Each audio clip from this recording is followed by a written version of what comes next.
if we can, we'll dive right into it here. And can you talk to me a little bit about what you feel is the state of design education? It's really changed, though, over the years. I think the students have changed. There's a lot of online learning. There's a lot of really good programs that are out there, but I don't think everybody needs to go to school. Thanks for joining us for another episode of the Designed Podcast. Today's guest, Diane Gibbs. Diane received her BFA from Auburn University, then worked as a designer in Denver before continuing her design education at Virginia Commonwealth University, where she earned her MFA. Diane has been a designer for over 20 years and has been running her own freelance design firm, Little Bird Communications, since 2002. She has been teaching graphic design at the University of South Alabama since 2003. She has spoken at many different conferences on a variety of topics from creativity to leadership. In May of 2012, to keep herself inspired and connected with other creatives, Diane started a weekly video podcast called Design Recharge, where she interviews creatives and industry leaders from around the globe. Anyone can join for the live show, which is every Wednesday from January through November at 2:30 p.m. Eastern Time and 11:30 a.m. Pacific Time. Diane is passionate about helping creatives grow their business, and she serves as a matchmaker for budding creative entrepreneurs by connecting them with emerging creatives who have recently joined the industry through her side project, Recruiting Creatives. Let's continue to the show and listen in to what Diane has to say about creating success in design education. Diane, welcome to the Designed Podcast. How are you? I'm great. Thank you so much for having me. Oh, we're extremely glad to have you. It's been a little bit since I last ran into you and met you, so hope everything's going well. It is. It's going good. I hope everything's going good, and I hope you had a good end to your semester. Actually, a very good end to the semester. A couple of rough spots, so you're always hoping and waiting for those moments where everything just kind of falls into place. And that was the end of my semester for sure. It was great. That's great. Yeah. So tell me a little bit about you. Tell me about your path into through academia, if you will. Sure. So I did undergrad at Auburn University. I grew up in Atlanta, Georgia, and Auburn's just inside the Alabama border, and I studied graphic design. And then I went and worked in Denver as a designer for about 5 years. And then I really felt called to be a teacher. I knew I wanted to be a teacher, but I was having too much fun snowboarding, and I didn't ever pursue that for a while. So I left Denver and went to Virginia Commonwealth University in Richmond, Virginia, and it was a 2-year program. I got my master's, and then I taught. I wanted some teaching experience. I didn't have any teaching experience. I thought that would help me get a job, and it did. And so I taught about 4 classes each semester just to get my feet wet. And then I got a job at the University of South Alabama, and I have been here ever since, and we have really grown our program, and from not being from anybody could take graphic design classes to now we have a very select students that get to go through, apply and go through, and then they take 11 graphic design classes, which I've been able to kind of help steer, and I'm really excited. Oh, wow, that's fantastic.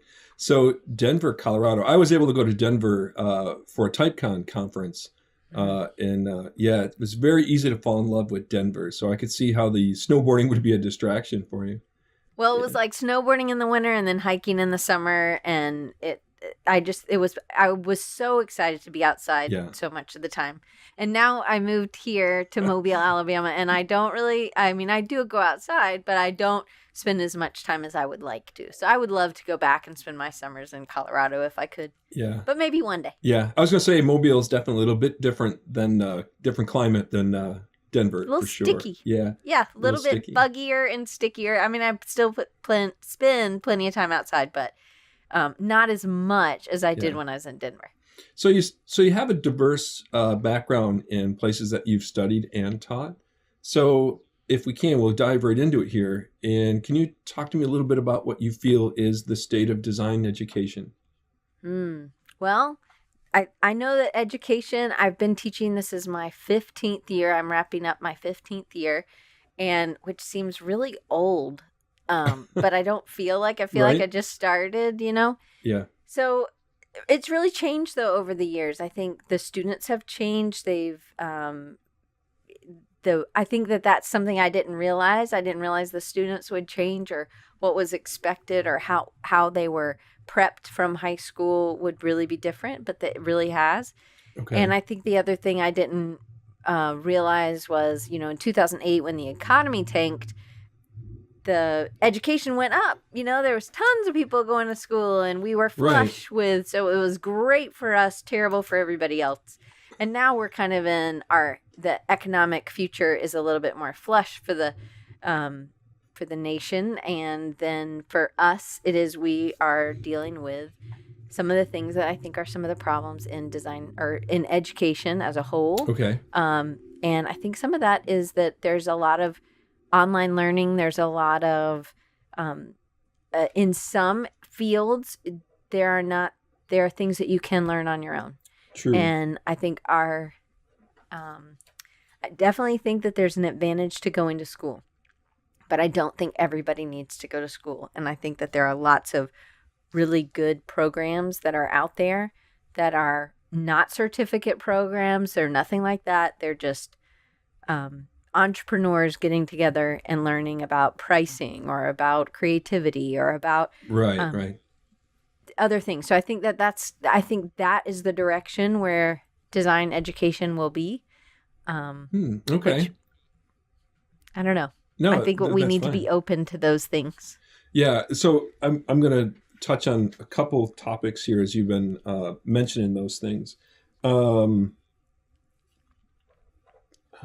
writing a note. Okay.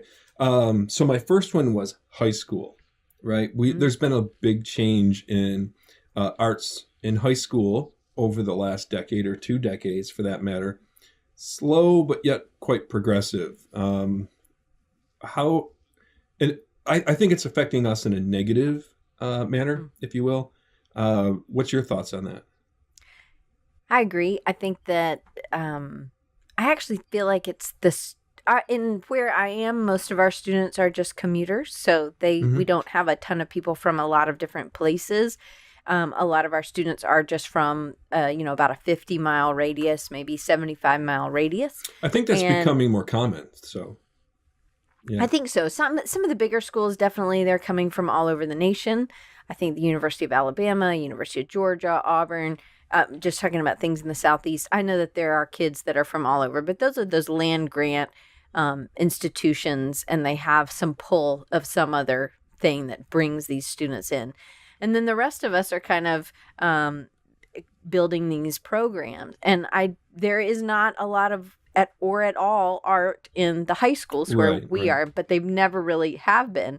So some kids have never taken art at all. They just have drawn on their own, or they've wanted to draw and they've never taken a drawing class. So that's kind of where we have to start from ground one, day one, a perspective and shading, which again, we were a very traditional, foundational institution, how we teach art.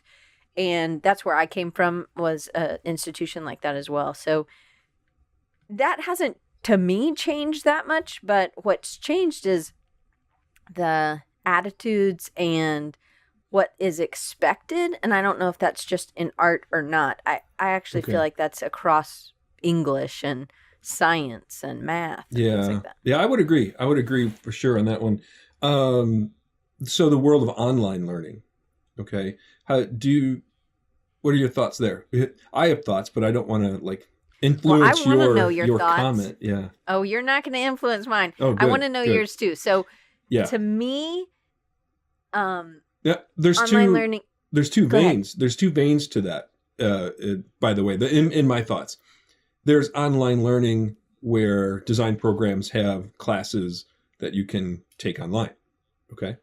And then there's online learning by all of the open source resources that are out there, where I don't have to go to a university, and I could just study online and get a lot from that. So what do you think of the advantages are for the second one? Advantages for the second one are people who have full-time positions and they're looking to diversify their skills, grow in other areas so they can continue to expand themselves and meet the demands within their profession.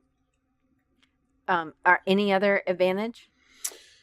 Off the top of my head, no, I wasn't prepared for that. Sorry. Or what do you think a disadvantage is? And I'll share mine in a minute. The disadvantage is a lot of people think that that's the resource they can go to save money on a college degree and be prepared to enter the professional world.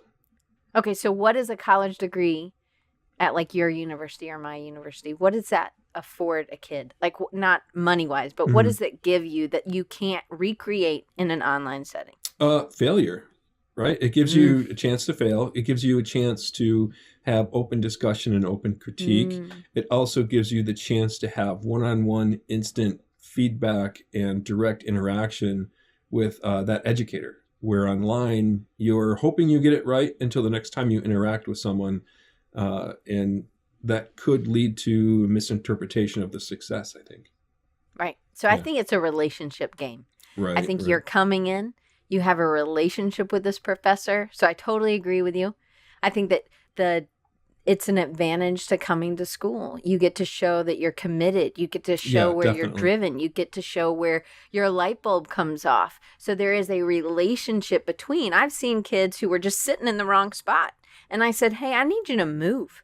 These kids you're sitting with are bringing you down. I need you to move. And that would not happen in an online setting because you're all at your own place. And I don't know how much one-on-one you're getting with the professor if you're in an online setting. And that to me is a huge, or how much you're getting one-on-one with other students.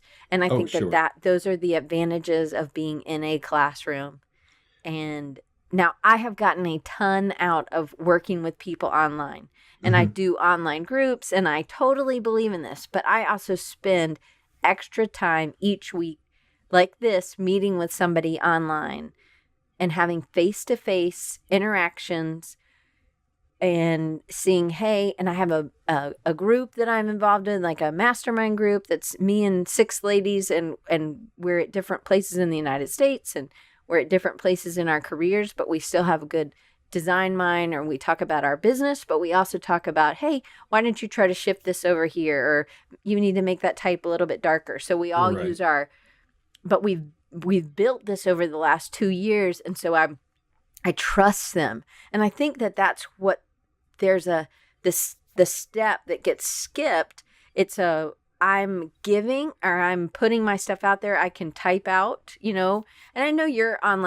education, was online to get your master's, Correct, right, through SCAD. So you have a very good working knowledge of some of the challenges that can happen.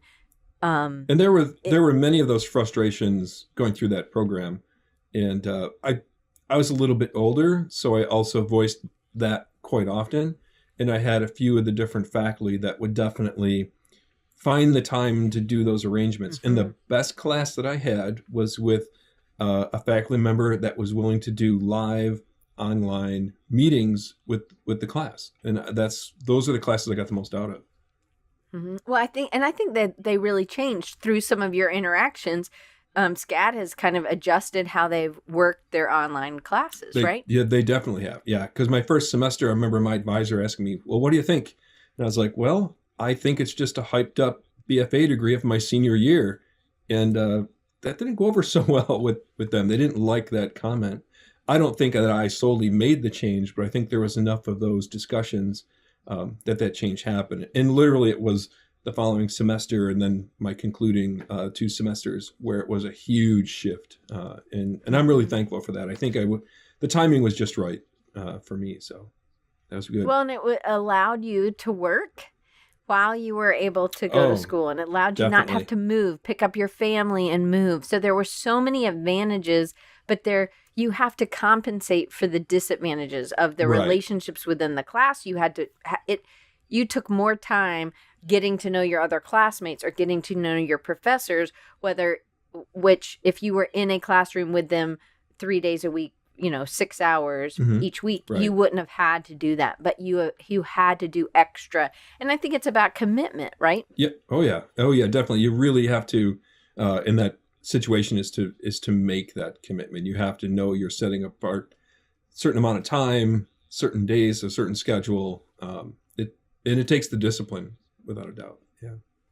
Well, and one of the other, I think, disadvantages of you may see how people are presenting or see the work they're presenting, but you don't hear them presenting, or you're not hearing how they got to that idea, or they're kind of rambling or whatever.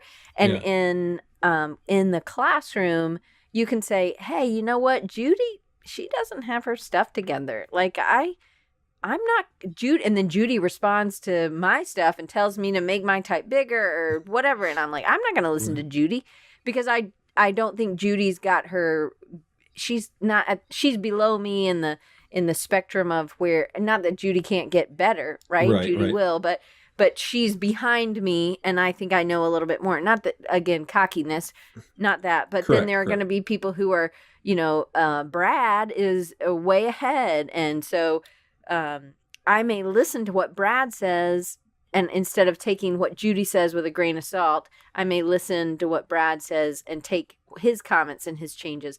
And I think you might get that online, but I think it takes a long time to kind of develop that, because when you're online, are you noticing when they're coming late? Are you noticing when they turn their projects in late? You don't know. But if you are always the last one to turn in your thing into the Google Drive, then you're the last one. Right. If you're the first one, then everybody sees that you're getting your stuff done earlier on time. And I think that there's, when the teacher asks for something and you're bringing it forward, or you're having to print it out, or you're having to ask the teacher, can I give this to you later today? So it's relationships with the teacher. It's relationships with the other people in the class. And dependability is huge. It's just a little bit harder to do the accountability, I think, online.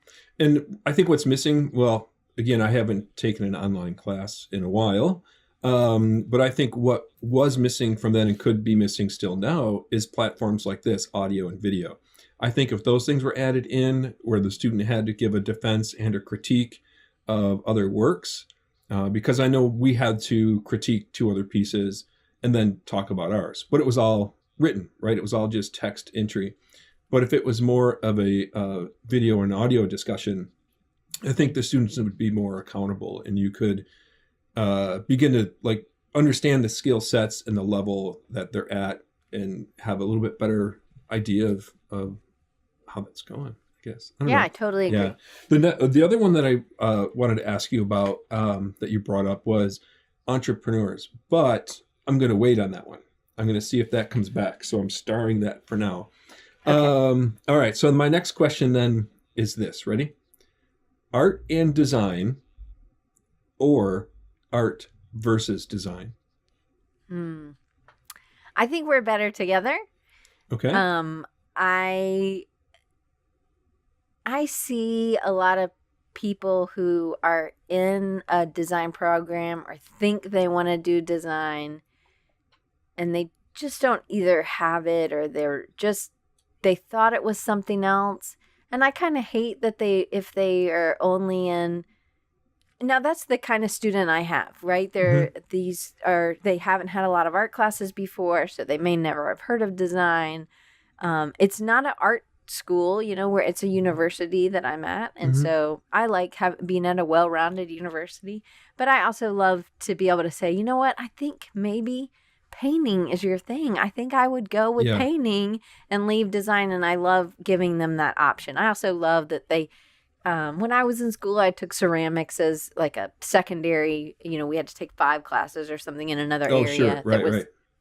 And so I really got a ton of frustration out in my ceramics class. And I love that I was doing something with my hands. And it could be that I'm just more crafty and I like to make things, but I also loved seeing things that were being made by people that were artists rather than people that were designers. So I think we're better together. We're stronger. It's also builds relationships with people that a designer could help, right? It's an artist, and we could help make promotions or posters or websites or brands of these of our friends. And maybe this is a good exercise early on. Okay. How does the naming of a program then affect that? Okay, quick little background context. Currently, I'm in the Department of Art. We have an emphasis in graphic design. I've been part of visual communication and design department. I've been part of a design department. It's been kind of school of design. So it's been kind of all over the board through the different universities I've taught at. Does it help us, hinder us? I don't know. So I've only been at the same school. So at VCU, it was communication design. It was the communication art and design program, but it was really just graphic design. We had some illustration, but really that was what it was. At Auburn, it was just art and design. Now it's in art and architecture, or it's architecture and design. Okay. So it's with industrial design. It changed colleges. I honestly, you're probably not going to like this answer, but I just think it's a name. Yeah. Like my business cards still say instructor and I'm full professor. Like, I don't care. Yeah. I think that if you are, our biggest major is graphic design. Yeah. That it is a great way to build up the rest, like show the other areas and the importance of having people from other things in your department. Sure. Just because we're number one in our department as the most majors doesn't mean that we're the best, I guess. I just feel like then that means that we have to be the leaders and we have to make sure that other people know that there are these other areas as well. So we could just take it and be like, we're the best, we're the best, we're the best. Don't do anything else. Yeah. But I just think I just think, again, we're better together. So I think that our kids who don't like or aren't fitting in, then I want to make sure that they're doing well in glass blowing or that they're doing well in painting or something else so that they have something else better to fall back on, because I don't think design's for everybody. Right. I think some people choose design because they think they can make money at it. Yeah, that happens a lot. I like that. I like that answer. I do. Yeah. It's just a name. Yeah. And I would say it's definitely, what's the point I'm trying to get at quick? You mentioned I may not like the answer, but I'm not looking for any particular answers. I'm just trying to gather some census and some information and see where people are at. So, but I really like the answer. And not every program design is number one, but in those programs where design kind of leads the enrollment, it's a good opportunity to get all of the other disciplines involved within design and get design involved in the other disciplines. I do that a lot myself, so I enjoy it. I just think that you have to. I just think it's just a name, and I think because you're the largest doesn't mean that. I've never even thought about we just are art and art history. I've never even thought about it being art and design and art history.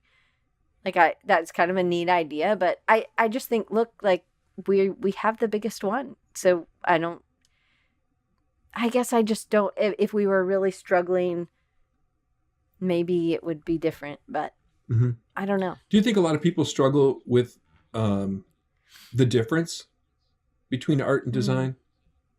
Yeah, I think a lot of people don't know what design is. I still have to teach a lot of people, a lot of parents. Yeah. But how would you? But they see it and they know it. I say, well, have you ever been to a website application on your phone? Have you ever passed a billboard or had a magazine in your hand? Been to a business with a logo and branding on the inside, a menu. Right. Those are all things that graphic designers can do. Picked up a package off the shelf. So is there any formal explanation or formal differentiator that you use? So I don't. I am probably your backwoods girl from Alabama saying, but I guess I'm speaking in terms that I think that my audience can understand. I probably am not the formalist. They would probably not want me to come to RIT or anything like that. That's all right. Go give a speech, Yeah, I'm not the formalist either, and sometimes that sometimes I find difficulty in that where certain administrative or certain faculty leaders, are looking for that. Well, give me that formal reason why. And it's like, well, 'cause. And it's just 'cause I said so. No, that's fantastic. Let's switch gears a little bit. And, I guess we're not switching gears. We're kind of going around the track, if you will. Foundations. Okay, so we talked a little bit about kind of some things that might be affecting the state of design education. One of those is the lack of art in high schools and how that's slowly getting thinner, smaller, and non-existent. Foundations. So what would you consider to be the untouchables in foundations, and what could be done differently? Oh, man, I have tons of ideas for this. Oh, okay. So we have like perceptual drawing 1, perceptual drawing 2, 2D design. Okay. Those perceptual are foundational. Drawing. Okay. Mm-hmm. Perceptual drawing. So it's teaching kids how to draw. Okay. I would love to have one of those and then have something else that was design related, graphic design related. I would love to have intro to graphic design in their freshman year. If I was making it, I think you could pull enough people in, maybe, I think in 2D design. And I think 2D design could be taught for graphic designers as a focus, and that graphic design majors get priority in that class. Okay.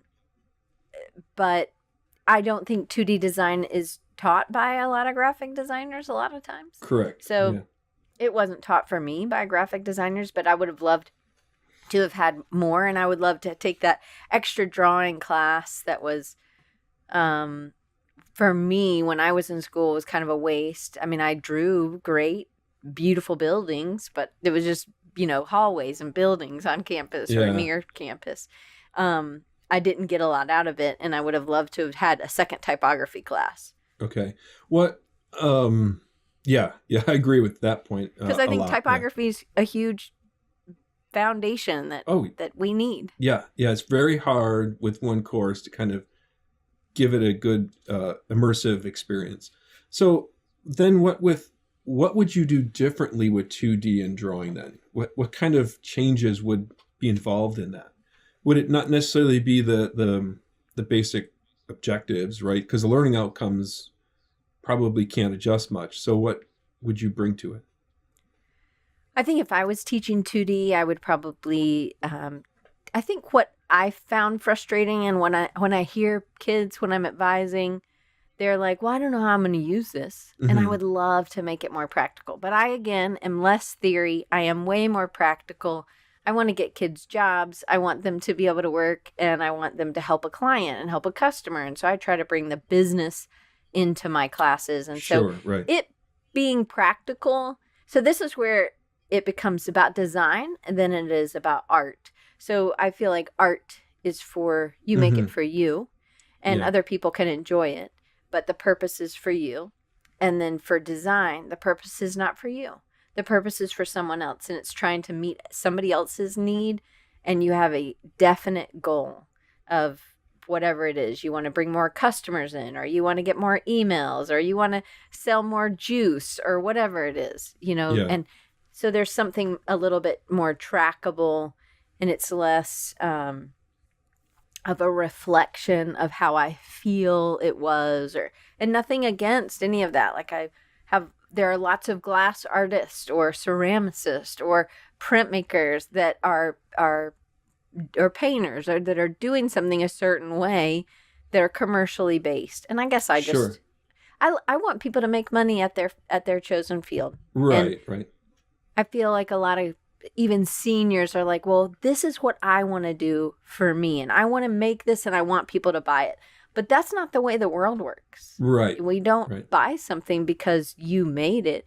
We buy it because we needed it or we wanted it. There was a lack in our life, and we thought that what you had filled that lack. So it was about me, the customer, not you, the artist that made it so much. Exactly. Right. I like that. Okay, that's a good answer. What would be untouchable then in foundations? I kind of hate taking away classes that might lead somebody exploring something else that, they think they're a designer, but they're really not. And so I think art history should be untouchable. I think that we should take art history. Yeah. I think history is really important. We do have that in foundations. We have at our school, you have to take 5 art histories. Same with ours. 3 are set, and then 2 are elective. Oh, we got 2 set, 3 electives. So that's not bad. It's like the Roman and, way long time ago. And then the like Renaissance and a little bit before, and then like the 19th century and the 20th century is the modern. And then you take other things that you're interested in. Yeah, right. I hate this. I always do this all the time. I have got this lapse of memories, it seems. I had a great question for you regarding the art history stuff. And it's eluded me. It's gone. It was a comment. It was more or less a comment. I think the discussion on art and art history and design history is worthy of a podcast episode in itself. So I'll be looking. You should have Mandy. Do you know? Oh man, why has her name just escaped me? She's gonna Mandy Horton. Mandy Horton. Sure, I'll get you in contact with her. Fantastic. But she does 3 design history classes, and she's in Oklahoma. She's at Central Oklahoma. She is a rock star in the history of graphic design, and she's going to do on my podcast in the end of June. It's a Tuesday, Wednesday, Thursday. We're doing Design 1, Design 2, and Design 3 of history. Wow. So it'll be an hour of each, which is obviously not enough, but it will. She's going to kind of take us through what some of the important parts of that. But just because I feel like a lot of people had no design history. Oh, true. Right. We currently don't have a graphic design history in our program.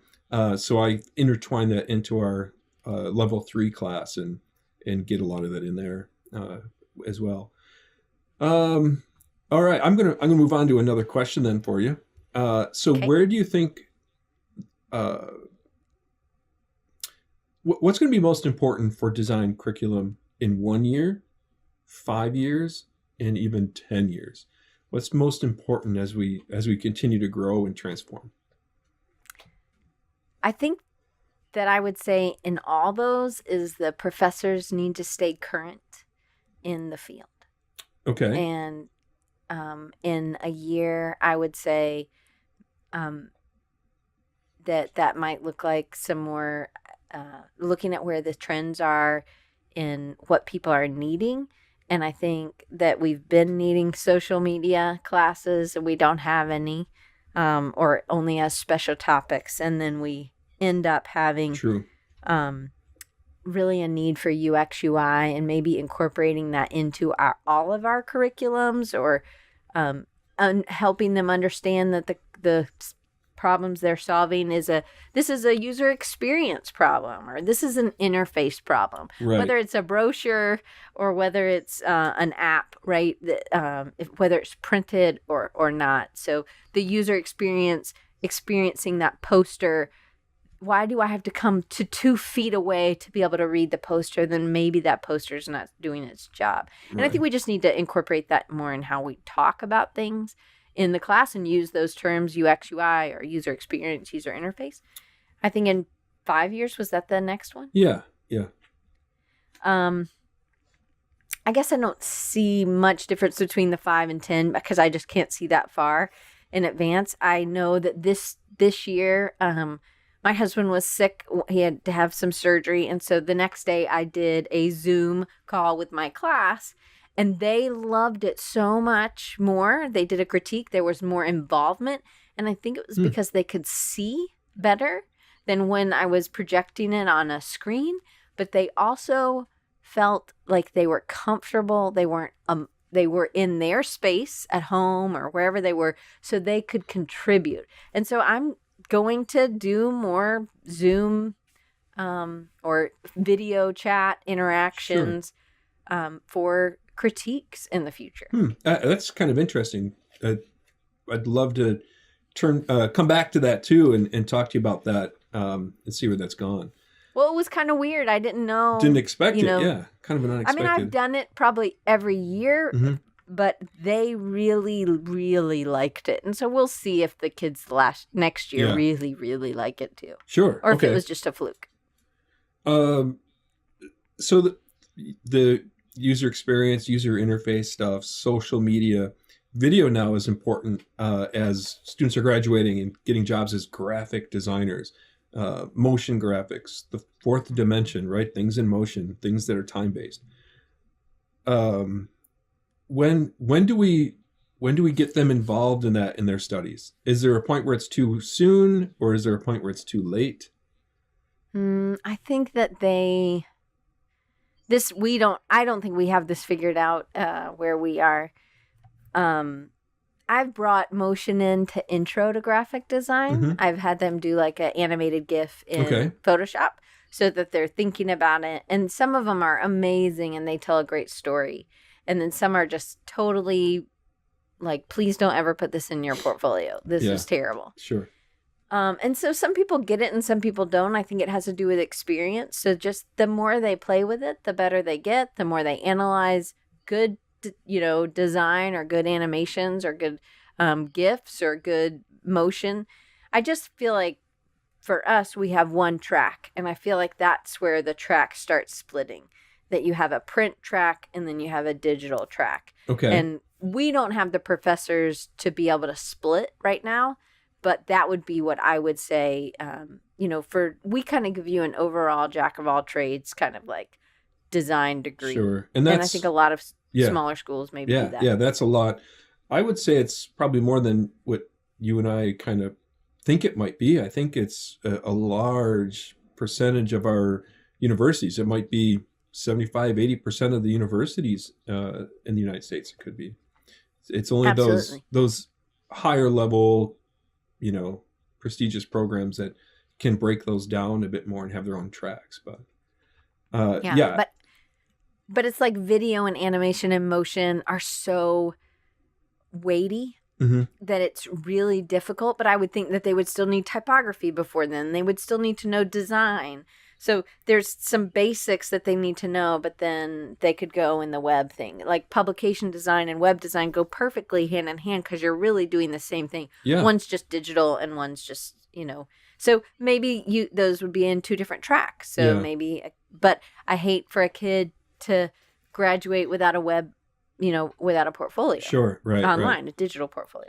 So maybe it's more so that it depends upon the faculty of the program to kind of figure out what their 4-year learning outcomes and learning objectives should aim at, so they're at least covering these things to the best of their ability while we grow.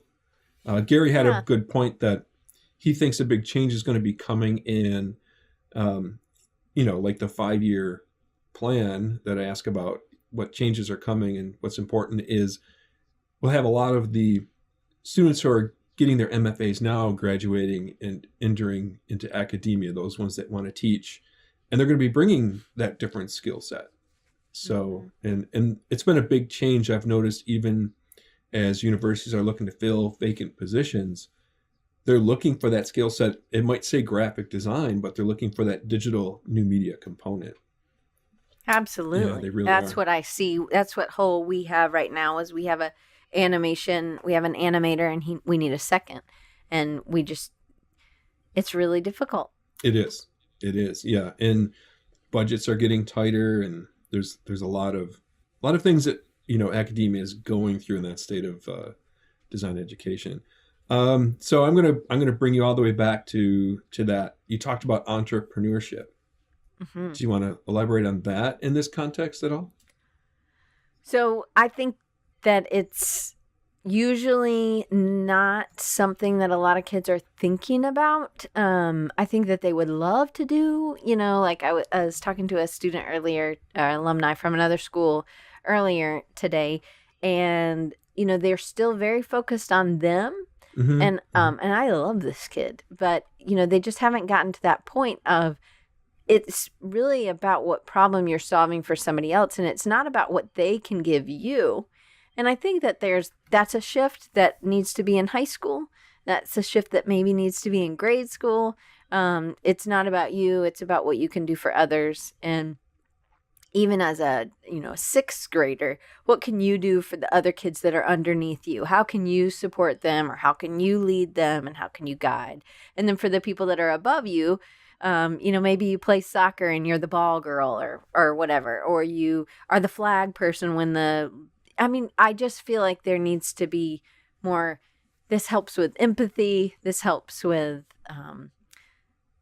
we are not here, I don't believe, to just have the best time in our lives. And not that I don't feel like I have the best time. I do. But I feel like we're called to be part of a community, not to be the king of the community. And I feel like a lot of the focus right now is the me thing. And that's where the selfies and just this is the food I ate, and this is what was important to me. And really it's about what can you do? What are you doing that's helping someone else solve a pain point? So maybe it's, if you're a sixth grader and you see somebody who's always waiting for their mom to come pick them up, or they're always waiting for the bus, or they're always sitting on the bus alone, maybe you take that step. Instead of it being about you, there was a YouTube video about this kid in high school, and he said he didn't want anybody to eat alone. So instead of him eating with his friends and not eating alone, he made it a point of always going up to somebody else and never letting them eat alone. This is exactly what I'm talking about. Yeah. I think if we had that mindset, I think we'd make a whole bunch better designers. And I think as we graduate from college, you would have that mindset of, what can I do for this position, for this company, instead of what can the company do for me. Now, granted, I do think you have to interview the company just as much. Sure. Like, right. It is an interview of you, so it's not all about how they can walk all over you, but it's about a good fit, and where that you understand this isn't about you. This is about how you can help them.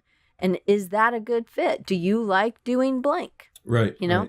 Yeah, I think that's excellent. And as more designers have that approach with their work, and the empathy of helping the end user, the community, the people that it's touching, and focus on that, I talk a lot about that when I talk about, their style and their aesthetic and what they're showing in their portfolio and who they are. That's a great question. Well, we're getting close. We're getting close to, having a really full episode. So before I let you go, I want to ask you, what are you working on? What are you doing personally? Anything that you want to share, talk about, promote? Let's know what's going on in Diane's world. So I have my own business, and I try to stay current, and I always am like, oh, I'm not doing this right, and I'm not doing this right. But I think by doing this and talking to other people who are 100% professionals, they're not doing this as a side gig, right, kind of thing, which I know it's part of our research, so it doesn't feel like a side gig, but it feels like I don't spend 100% of my time doing my client work. In the summer, I do a lot of client work, but I have my own podcast called Design Recharge, and it's really for freelancers. So people who are like me, maybe who have a full-time job, and then they're trying to make that side business more lucrative. Sometimes it's a side project that has really taken off, or it's somebody we should, I think, have all these revenue streams, because as a professor, sometimes we make like a high school teacher pay. This is, if you're in a school like where I am, that's what we're making. So we have to supplement that with something else. And so I want to help other people do that. So my podcast is more for people, I would say, in transition, or people who are full-time freelancers and they need help understanding their business. So I always have that going on. It'll be 7 years. I've done that in June. Wow, 7 years. Wow. I know. I should be further along probably. But, and then I'm starting something new. I have a friend, my friend Chris has encouraged me to I end up doing a lot of coaching, not for soccer or anything, but I end up doing a lot of business coaching, or positioning, coaching, things like that. Pivoting from, say, you're a print designer and you want to do UX UI, or you're a designer and you want to do more illustration or things like that. So how can you help that revenue stream get filled up a little bit more? Because that's where you want to spend 80% of your time, not 80% of it doing web design or something like that. Gotcha. So I'm starting a coaching. It's called Design Recharge Pro Power Station. And right now it's in the beta test, and it'll go live in June. And it'll be a 3-month subscription, or they could do 6 months or 9 months or a year. And then it's a 1 hour a week video call, and with everybody else that's in the group. And so there's a private Facebook group as well where we interact and share. And then there's this kind of learning component. And then I'm working on something else that will launch in the fall, hopefully. Oh my gosh, you're it's very busy then. Yeah, summer I try to. I don't have kids, so this is where I try to get lots of things out. But really, this Igniter series was placed on my heart back in 2016. So I did kind of a lot of legwork then, and then I just had I had to take another role at work, and as a result, I didn't get back to this, and so. And I'm also doing my first children's book. So my friend Lydia, who I used to work with in Denver, reached out, and I'm meeting with her tomorrow. So I'm going to illustrate, and I'm super scared about all of those things. But I think you have to lean in and just trust that you're in the right place, and that I know I'm going to really give it all, and I'm going to do the best that I possibly can. You're going to do incredibly well. I've seen your stickers and your beautiful artwork on those. So if that's going to be the aesthetic you're pulling into your children's book, it's going to be beautiful. Can we go back one, and can you give me a little more information, a little more context about the series? I'm sorry. So the one that's the coaching series thing? No, there was one more thing that you were going to touch on, or that you did touch on. The Igniter series? The Igniter series, yeah. So, I didn't really touch on that. So the Igniter series is, I have a friend, Natalie Callback. She does a series in January for creatives. They're really for people who are hobbyists. Some are professional artists, but they come and it's the camera down and you're watching somebody do this, and it's every day you get like a 12-minute video. And it's kind of processed. Like sometimes they always have the same theme for the whole month. And you're watching somebody else create their art. So I thought, I really like this idea. And so I contacted Natalie and I said, hey, how do you do this? How were you able to do this? How does the price break? Because I want to make it useful for somebody else. I'm not really all about just making money for me, but I think it'd be really cool to help other people make money too. But then I also think that it's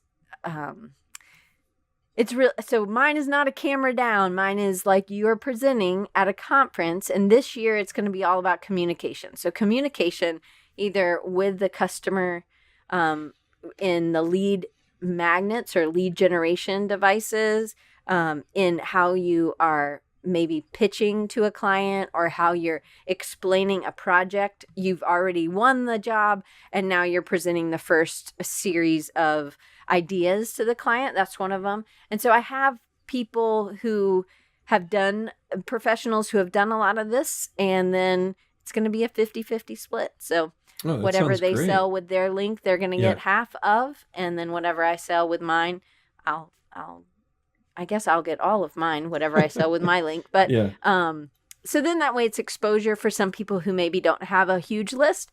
For people who do have a huge list, it's another way for them to make money. And it's something I would love to be able to do in each fall, because that's when we think about going back to school. But this would not necessarily be for students. This would be for professionals. But I'm thinking you would probably get one video a day, and they're a little bit longer. I've done one already.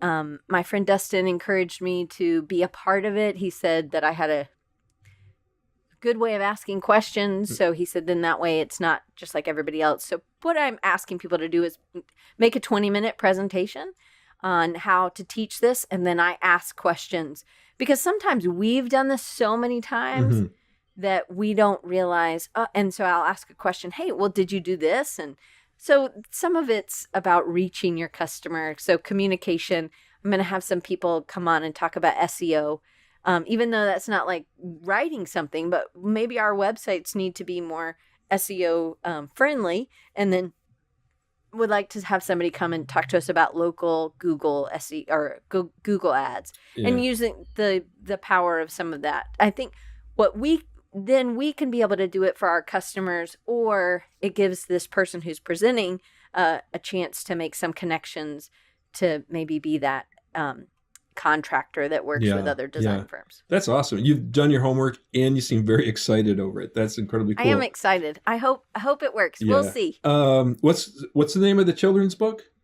Does it have a name? Yeah. It does have a name, I think. I think it's called Victor Vroom. Ooh. So it's about this car called Victor. And so this is somebody I've known. She got her first job at the magazine that I was working with. And then I set her up with my friend Derek, who went to Auburn and then moved out to Denver, and they've been married for 20 something years. So it's kind of neat to see their kids grow. And, but Lydia was at the first job or one of my first jobs. Yeah. So it was really kind of cool. That's neat. Congratulations on that. Yeah. So if people want to follow you, find you, where can they go? The best place is, if you're on social media, is Design Recharge. So at Design Recharge on Instagram or Twitter. And the website is rechargingyou.com. But if you typed in designrecharge.org, because I don't own the .com for that one, okay. That'll get me there too. But it's rechargingyou.com is the website. And I will be redoing the website this month. Okay. Yeah. It sounds like my website currently. It's under the redo as well. So it's very thin right now, but it'll get there. That's one of my chores over summer as well. Me too. I think I have way too many chores this summer, to be honest. Yeah. But I'm gonna work on it. I'm gonna just crank, and I'm gonna be the beaver, and I'm just gonna keep plugging away. All right. I'll check up on you. That sounds good. Diane, thanks so much. I appreciate you being a guest here on the Design Podcast, and let's keep creating success in design education. Yes, for sure. Thank you so much for having me. Oh, it was a pleasure. Thanks so much. We'll talk with you very soon. All right. Okay, thank you. All right, bye.